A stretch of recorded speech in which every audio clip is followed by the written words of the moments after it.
Hi, I'm Tim. Welcome to Watchbox, and thanks for logging on. If you love this watch, email me, tmosso@thewatchbox.com. It's in the description below. Your purchase and pricing email question line for buying this or any watch you see on any Watchbox platform. Reach out to me directly for pricing, tmosso@thewatchbox.com. Today, we're discussing the Omega Seamaster Aqua Terra 38mm in stainless steel. This watch is 38mm in diameter by 12.5mm thick, and lug-to-lug it is 44.8mm with a 19mm spacing between the lugs. We'll throw the watch on my wrist, which is 16 centimeters in circumference, and it's an excellent fit. It's low enough with a sloped bezel that it will fit underneath the cuff, and you can see that the lugs are nowhere near the edge of my wrist, and that's evident as well from this over-the-top view. I recommend it for wrists as small as 13.5 centimeters circumference.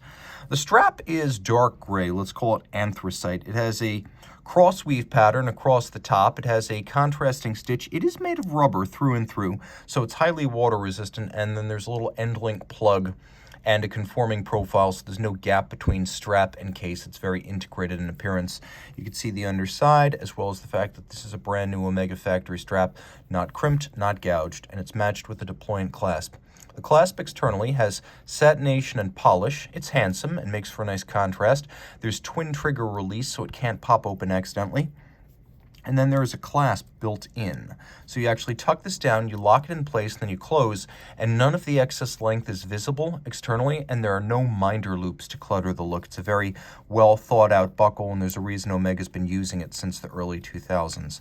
Jump into the case, lyre style lugs. You've heard of them, now you can see them. Sheer side, expanding bevel with polish on the flank, and then you can see that there's an outward bevel and an inward bevel to the lug profiles. The crown is sort of a conical profile, larger at its outer face than closer to the case. It has a shallow knurling, a combination of media blasting and polish.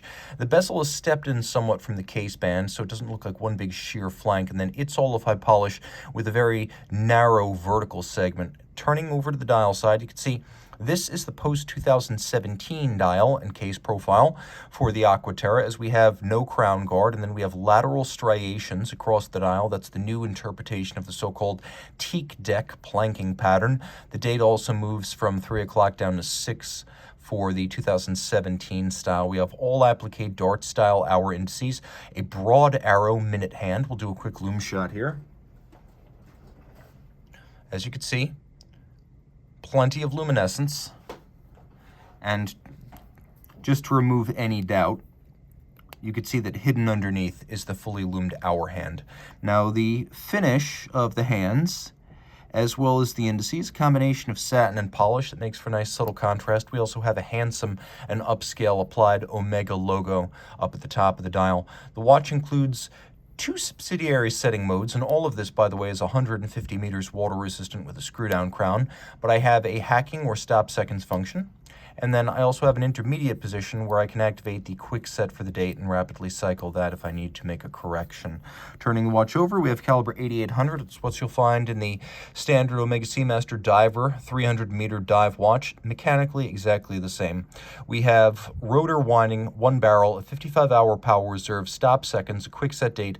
For resilience, we have a rotor bearing rather than a jeweled staff, and for efficiency, we have unlubricated ceramic bearings. Further, increasing the shock resistance, we have a full balance bridge architecture anchored on both sides, and then a free sprung balance, so adjustments are made by changing the position of bolts on the balance. It's a very shock tolerant adjustment system that allows for precise regulation. All of this beats away at 25,200 vibrations per hour, which is the rate that Swatch Group watches use when a anti-magnetic silicon hairspring is employed. And here we have both a silicon hairspring and an anti-magnetic escapement, rendering this watch basically amagnetic. All of this pivots on 35 joules, and it uses a coaxial escapement, as invented by George Daniels in 1974 and industrialized by Omega in 1999. It is now perfected, a direct and indirect impulse tangential contact escapement that reduces friction, improves chronometry, extends power reserve, and reduces maintenance needs. All of that, and the watch is a master chronometer, which means it's been put through a test devised by Omega and the Swiss Federal Institute of Metrology, and this includes the ISO 3159 timing standards that apply to a COSC chronometer, but it goes beyond, testing a fully cased-up watch in 6 positions, and testing things like durability, winding efficiency, power reserve, and anti-magnetism, water resistance, and yes, chronometry. All of that is tested. This is a very accomplished watch. Reach out to Team Mosso at thewatchbox.com for purchase and pricing details.